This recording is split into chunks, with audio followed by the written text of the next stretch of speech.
India Pakistan के साथ cricket खेल रहे हैं, इंडिया पाकिस्तान के साथ क्रिकेट खेल रहे हैं। हमने कहा था हम बात नहीं करेंगे, जब हम बात नहीं करेंगे उनसे तो हम क्रिकेट क्यों खेल रहे हैं उनके साथ? सुधांशु जी, इसका जवाब आप देना चाहेंगे? नहीं मुझे नहीं पता, बट हम क्रिकेट खेल रहे हैं उनके साथ। क्यों खेल रहे हैं पाकिस्तान के साथ क्रिकेट? लोगों में रोष है, लोगों में गुस्सा है। Why are we playing Pakistan?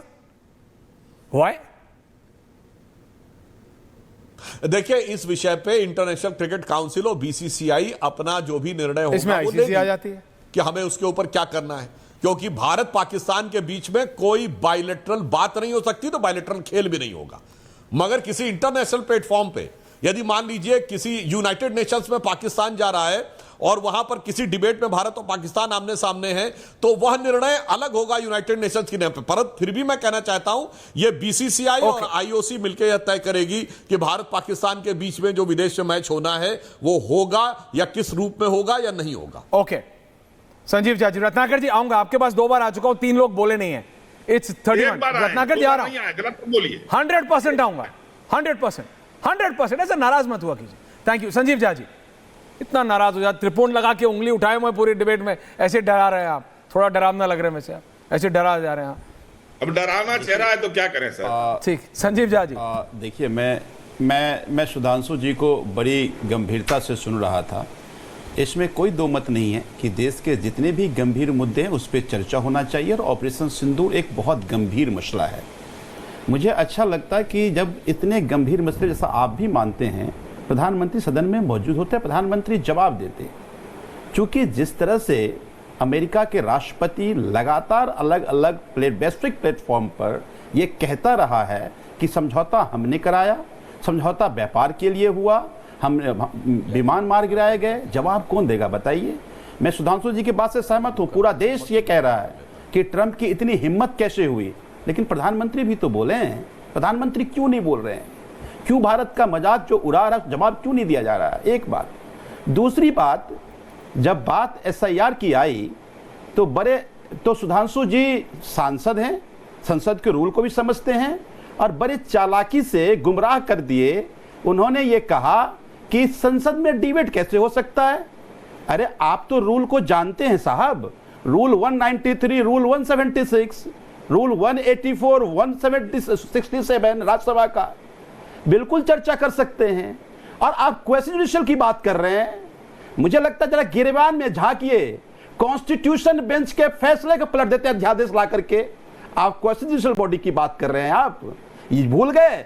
Delhi सरकार के संवैधानिक पीठ के फैसले को आपने संसद में अध्यादेश लाकर बदल दिया। इसी चीफ इलेक्शन कमिश्नर के नियुक्ति के फैसले को आप अध्यादेश लाकर पलट दिए। आप संविधान की बात करते हैं, आप रूल की बात करते हैं, ये शोभा नहीं देता। देखिए, हम इस देश के नागरिक हैं, और मुझे लगता है जब जब भारत की आन बान शान पर बात आएगी तो हमें चुप नहीं बैठना चाहिए। और ये कोई प्रधानमंत्री की पहली गैर जिम्मेदार ये हरकत नहीं है। जिस दिन अटैक से पहले जब सर्वदलीय बैठक हुई, प्रधानमंत्री चुनाव प्रचार कर रहे थे। प्रधानमंत्री विपक्ष की सर्वदलीय बैठक की महत्ता से ज्यादा उनको बिहार में चुनाव प्रचार महत्वपूर्ण लगा। तो फिर मैं कैसे मानूं कि प्रधानमंत्री खुद गंभीर है इस बात को लेकर के? मैं ये इस बात के बिल्कुल पक्ष में हूं कि चर्चा होनी चाहिए, और चर्चा बदस्तूर चलनी चाहिए। सभी दलों को बराबर मौका मिलना चाहिए। और आज जिस तरह से आप एसआईआर के जरिए वोटों को हड़पने की कोशिश कर रहे हैं, नाजायज तरीके से चुनाव जीतने की साजिश कर रहे हैं, संसद में इसका चर्चा होना चाहिए। क्यों भाग रहे हैं आप? अगर बिजनेस एडवाइजरी कमेटी ने इस बात को स्वीकारा कि ऑपरेशन सिंदूर पे चर्चा हो, तो साथ में एसआईआर पे क्यों आप भाग गए? क्यों नहीं आप चर्चा कराना चाह रहे हैं? ऐसा क्या है छुपाना चाह रहे हैं आप? आज पूरे देश की अपोजिशन इस बात को लेकर गंभीर है कि आप नाजायज तरीके से इलेक्शन कमीशन पर कब्जा करके आप इस देश के इलेक्शन को आप कॉम्प्रोमाइज कराना चाह रहे हैं। ओके, एक तो सुधांशु जी, अगर ये सारी विपक्षों का सवाल है, विपक्ष के हिसाब से आप इतने भोकाली हैं कि आपने कोई एजेंसी छोड़ी नहीं है। सीबीआई, ईडी, पुलिस, कोई और 2-4 एजेंसी, इनकम टैक्स, सब पे आपने कब्जा कर लिया। सुधांशु जी एक साथ जवाब दे दीजिएगा। पंकज जी का भी ले रहा हूं कमेंट, फिर आप दोनों का एक साथ जवाब दे दीजिएगा। Thank you. पंकज शर्मा जी। पंकज जी, सतीश जी आ रहा। पंकज जी, हो गया क्या? 7:40 हो गया क्या? 35 हुआ है अभी, जल्दी आ गया हूं। 35 हुआ है, आप नाराज हो जाते हैं। Thank you. मेरी दो जिज्ञासाएं हैं पंकज जी, सुधांशु वन जी। वर्सेस और डिबेट है, बाकियों अपने साथियों का ध्यान रखिए।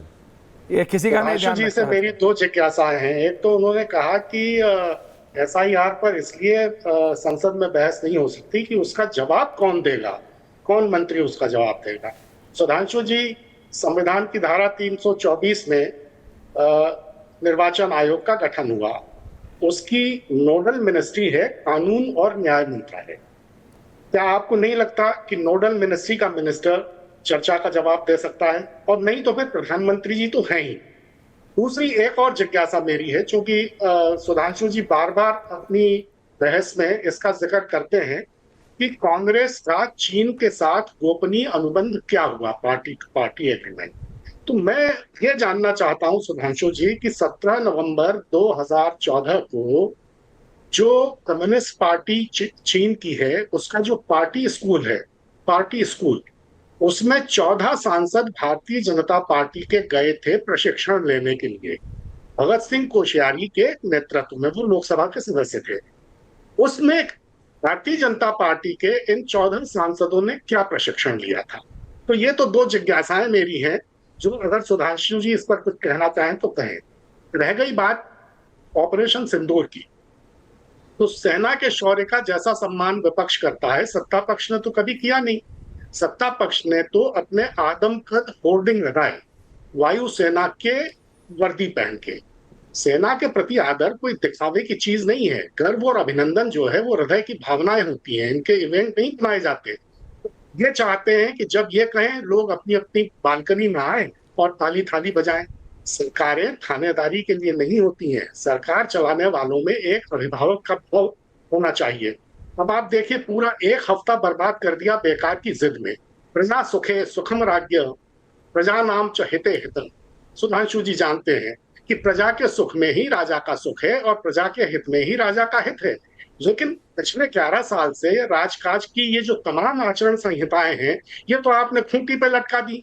ऑपरेशन सिंदूर में चर्चा वरना पहले ही दिन शुरू हो सकती थी, मगर नरेंद्र भाई मोदी की जो सरकार है वो विपक्ष की हर मांग को जब तक पहले अपने ठेंगे पे नहीं रखे तक उसे दरोगाई का मजा ही नहीं आता है। इस चक्कर में पूरा एक हफ्ता बर्बाद कर लिया। अब चलिए ठीक है, उम्मीद करें कि ऑपरेशन सिंदूर पर जो संसद में चर्चा हो रही है उससे सचमुच कोई गंभीर और गहरा संदेश निकलकर सामने आएगा, और ये भी उम्मीद करें कि ऑपरेशन सिंदूर के जो तथ्य हैं उनको उजागर करने में सरकार ईमानदारी से काम लेगी और देश की आंखों में धूल नहीं झोंकेगी। आज सुबह रक्षा मंत्री जी ने, राजनाथ सिंह जी ने जो भाषण दिया है वो तो छुपा छुपाई का खेल था। देखें, क्या छुपाया? प्रधानमंत्री अगर क्या छुपा छुपाया चर्चा में हिस्सा देखिए, मैं बीच में बोलना पसंद नहीं करता, इसलिए आपने बोला मैं नहीं। क्या छुपाया आप मुझे बताइए, फिर मैं सुधांशु जी से पूछता हूं क्या छुपाया, बताइए। डायरेक्टली पूछ लीजिए आप, मेरी भी क्या जरूरत। सब बातें की, क्या छुपाया? उन्होंने कहा कि जब इम्तिहान में कोई बच्चा प्रथम आ जाए तो ये नहीं देखा जाता कि लिखते वक्त उसकी पेंसिल टूट गई थी क्या।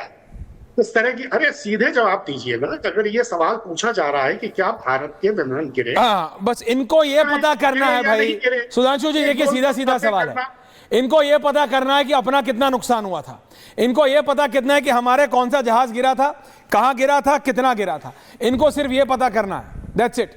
क्लैरिटी से बात करते हैं। सुधांशु त्रिवेदी इस काउंटर, महुआ जी आ रहा हूं, सतीश जी आ रहा हूं। बस मैं संक्षेप में बोल रहा हूं ताकि औरों को भी बोलने का मौका मिले।